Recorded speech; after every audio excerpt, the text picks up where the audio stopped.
दशक तिसरा, समास दुसरा, स्वगुण परीक्षा. श्री गुरुभ्यो नमः.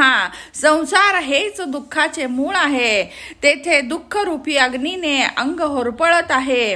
मागील समासात गर्भवासाचे दुःख सांगितले ना, आता त्या पुढची गोष्ट ऐका. बाळ गर्भातील दुःख विसरून दिसा माझी वाढू लागते, पण त्याची त्वचा कोमल असल्याने थोडीफार दुखापत झाली तरी ते दुःखाने तडफडू लागते.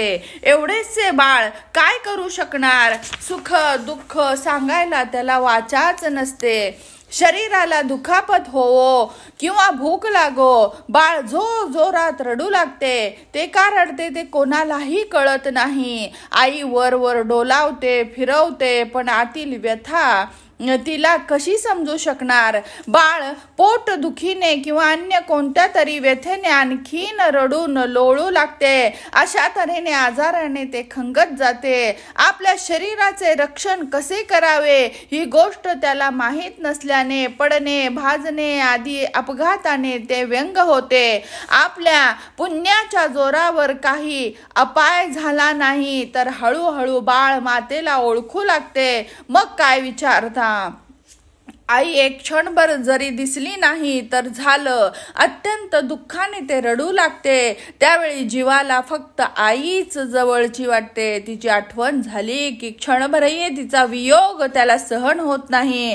ते रडत असताना ब्रह्मा, विष्णू इत्यादी देव आले किंवा साक्षात लक्ष्मी प्रसन्न झाली तरीही ते ऐकत नाही. आई आली तरच ते शांत होते. आई रागीट असो वा कुरूप असो, त्याच्या लेखी तिच्या इतके श्रेष्ठ कोणीच नाही. तिने रागाने त्याला ढकलून दिले तरी ते रडत पुन्हा तिलाच बिलगते.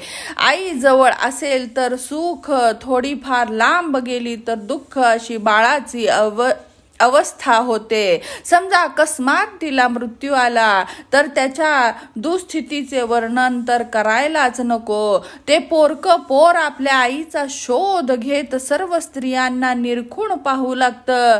त्याला आपली आई येईल अशी आशा असते. मातृवियोगाने बाळ अत्यंत दुःखी होऊन कृश होते. सुदैवाने आई सुखरूप असेल तर बाळाचे पालन पोषण करून त्याला वाढवते. बाळ थोडासा मोठा झाला की त्याच्या आईची ओढ कमी होते आणि खेळाचे वेड लागते. मुलांचा घोळका जमवून तो खेळातील हार जीत यामध्येच सुखदुःख मानू लागतो. आई वडिलांना मुलाला शिक्षण संपन्न करावे असे मनापासून वाटत असते, पण त्याला खेळाचा नाद लागून शाळा आवडेनाशी होते. खेळताना मार लागून डोळा तरी जातो, पाय तरी मोडतो. त्यामुळे व्यंग येऊन कोपऱ्यात बसावे लागते. ही शक्यता नाकारता येत नाही.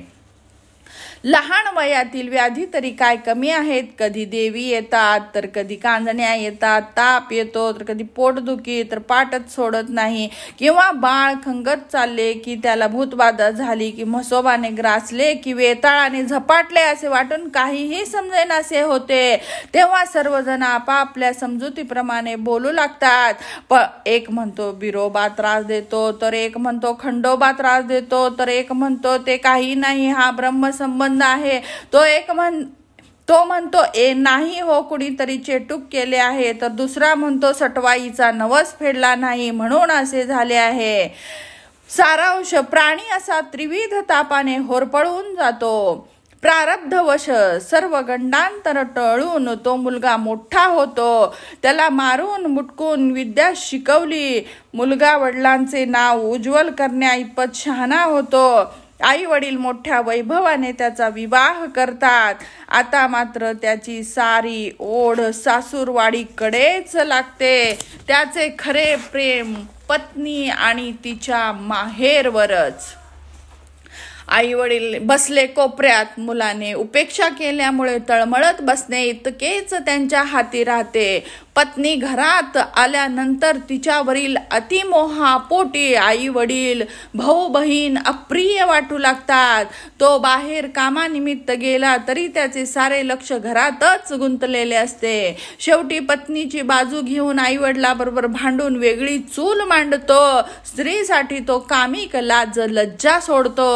आपतेष्टांना दूर करतो, प्रिय लोकांच्या बरोबरच संबंध बिघडवून घेतो, स्त्रीसाठी देह विकला, विवेक सोडला, तीर्थयात्रा, स्वधर्माचा त्याग केला, स्त्रीसाठी परमार्थ बडविला, भक्ती सोडली, सायुज्य मुक्ती ही तुच्छ मानली. तात्पर्य काय? स्त्री व्यामोहाने स्वहिताला मुकला. विशेष सांगायचे म्हणजे त्या मोही माणसाने पत्नीला तन मन धन अनन्य भावाने अर्पण केले. अशा तऱ्हेने अत्यंत आसक्तीने प्रपंच करीत असताना आकस्मित त्याची पत्नी मरण पावली.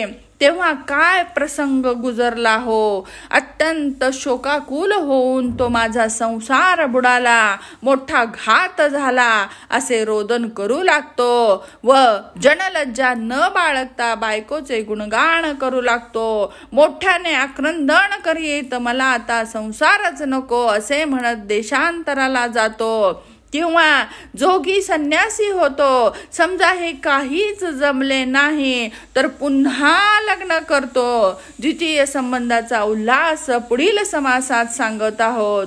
इथे श्री दासबोधे गुरु शिष्य संवादे तृतीय दशके स्वगुण परीक्षा निरूपण नाम द्वितीय समासः.